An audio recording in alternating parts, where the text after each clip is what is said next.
کے اندر ہوتے اور قریبی مسجد میں آذان کی آواز آتی، امام احمد بن حنبل وضو کرتے جیسے بندہ نماز کی تیاری کرتا ہے، تیاری کرتے اور سر پہ ٹوپی رکھتے اور نماز کی نیت سے جیل کے دروازے تک جاتے۔ آگے وہ کھڑا ہوتا، کہاں جا رہے ہو؟ کہا جماعت کے ساتھ مسجد میں نماز پڑھنے جا رہا ہوں۔ نہیں اجازت، واپس جاؤ۔ پھر واپس چلے جاتے، اندر آ کے نماز پڑھ لیتے، اگلی اذان ہوتی، پھر وضو کرتے، پھر تیاری کر کے جیل کے دروازے تک جاتے۔ ایک دن اس جیل کے عملے نے کہا آپ کو کئی سال گزر گئے، 5 ٹائم آپ وضو کر کے آتے ہیں روزانہ، ہم ہر روز 5 ٹائم آپ کو منع کرتے ہیں، پھر آپ واپس جا کے اپنے کمرے میں نماز پڑھ لیتے ہیں، آپ کو پتہ بھی ہے کہ جیل والے مجھے باہر نہیں جانے دیتے، پھر کیوں آتے ہو وضو کر کے، پھر روزانہ 5 ٹائم کیوں آتے ہو؟ سنیے مسلمانوں، امام احمد بن حنبل کا جواب سننا۔ احمد بن حنبل نے کہا جب رب بلائے نا تو میں اتنا تو کر سکتا ہوں کہ اپنے بستر سے اٹھ کے جیل کے دروازے تک تو آ سکتا ہوں، میں یہاں تک آتا ہوں اور کہتا ہوں مولا میں تو آگے بھی جانا چاہتا ہوں، میں تو تیرے گھر تک جانا چاہتا ہوں، آگے رکاوٹیں ہیں، مجھے جانے کو نہیں دیتے۔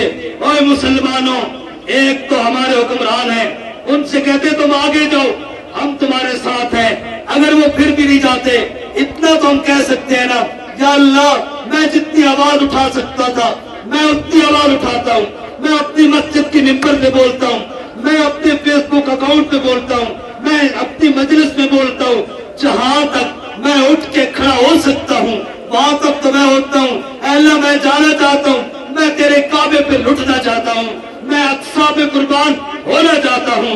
اے اللہ میں یہ چاہتا ہوں میری گردن کٹ جائے، تیرے گھر کی عزت اور حرمت پہ آج نہ آئے، میں قربان ہونا چاہتا ہوں، مجھے راستہ نہیں ملتا۔ اے اللہ میرے اس کھڑے ہونے کو اپنی بارگاہ میں قبول کر لے۔ بھئی آپ سارے تیار ہیں کہ نہیں تیار ہیں؟ کھڑے ہو جائے سارے، جو تیار ہیں کھڑے ہو جائے۔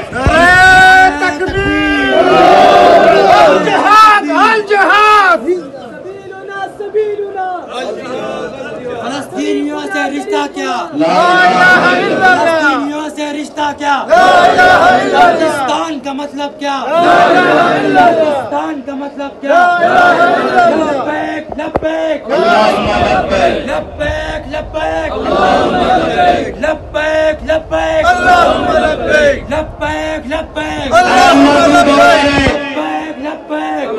اے اللہ تو گواہ رہے، اے آسمان تو بھی گواہ رہے، اے دنیا کے لوگوں تم سب بھی گواہ رہو۔ اللہ کی قسم کھا کے کہتا ہوں، خدا کی قسم، ہر بندہ مومن ارض مقدس پہ قربان ہونے کے لیے تیار ہے۔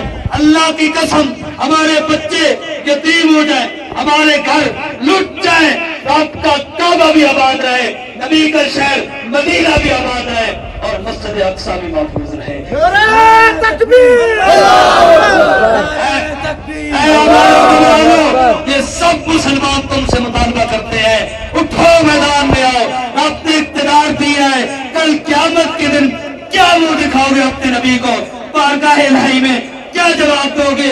وہ غزہ کی بہن کی بات تم نے نہیں سنی جو کہہ رہی ہے اے محمد اس امت کی شفاعت نہ کرنا، انہوں نے ہمارے بچوں کے ٹکڑے دیکھے ہیں، ان کے کانوں پہ چول تک نہیں لگی ہے۔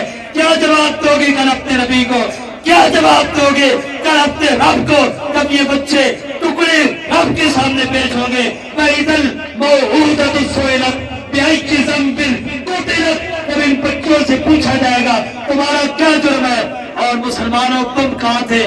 ہم صرف آواز بھی نہیں اٹھا سکتے، ہم نام بھی نہیں لے سکتے۔ آئیے آج یہ عزم کریں، اپنے حکمرانوں کے سامنے ہاتھ جوڑ کر منت کرتے ہیں، آپ ایک قدم بڑھیں، پوری قوم آپ کے ساتھ ہے، پوری قوم آپ کے ساتھ ہے۔ لبیک لبیک اللہم لبیک لبیک اللہم لبیک۔ امت مسلمہ کی جان مال کی حفاظت فرمائے۔ وآخر دعوانا